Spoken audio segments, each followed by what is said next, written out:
Finally आता मी लवकरच आत्या होणार. तर हाय, मी श्वेता. स्वागत आहे तुमचं माझ्या मिनी ब्लॉगमध्ये. तर आज मी सकाळी मस्त स्वयंपाक करून घेतला, लवकरच भाजी करून घेतली आणि पोळ्यासुद्धा करून घेतल्या, कारण मला जाण्याची घाई खूप लागलेली होती. माझा प्लॅन होता की मी दुपारी जाईल, पण मध्येच आमच्या साहेबांचं सुरू झालं होतं की नाही, तू आता जाऊ नको, तर तू आमच्यासोबत संध्याकाळी चल. आणि ते ऐकून माझा मूड ऑफ झाला.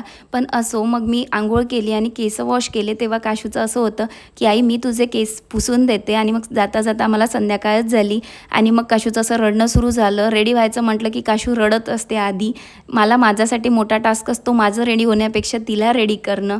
आणि आम्हाला जायला एवढा लेट झाला होता की संध्याकाळी 7:30 वाजले होते. जायला एवढा वेळ होऊन गेला आणि तिकडे सगळे कार्यक्रम त्यांचे आटोपलेले होते आणि मला एवढं उशीर होऊन गेला. त्याच्यामुळे मला एवढं वाईट वाटत होतं की माझा भाऊ मला एका शब्दात नेहमी मला धावत येतो माझ्याकडे, आणि मला आज जायला त्याच्या कार्यक्रमात एवढा उशीर झाला आणि मला माझ्या वहिनीची ओटीसुद्धा भरता आली नाही. पण असो. आणि संध्याकाळी आमच्याकडे असं मस्त असा कार्यक्रम असल्यामुळे आईने एवढं सुंदर डेकोरेशन केलं होतं आणि सगळ्यांनी मस्त असे मिळून फोटो काढले होते. काशूचं तिथे मध्येच सुरू होतं की आई चल आपण डान्स करू. आणि या माझ्या ताई मस्त अशा ब्लॉगमध्ये यायसाठी खूप उत्सुक होत्या.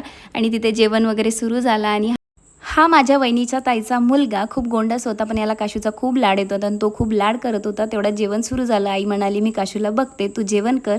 मग आम्ही जेवण करत असताना भाऊ बहिणीचं सुरू झालं होतं. माझा भाऊ म्हणाला की मला मुलगाच होणार आहे.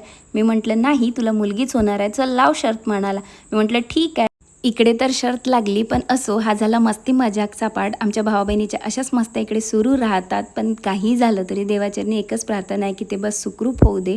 तुम्हाला हा व्हिडिओ कसा वाटला मला लाईक शेअर कमेंट करून नक्की सांगा आणि भेटूया नेक्स्ट व्हिडिओमध्ये. तोपर्यंत बाय.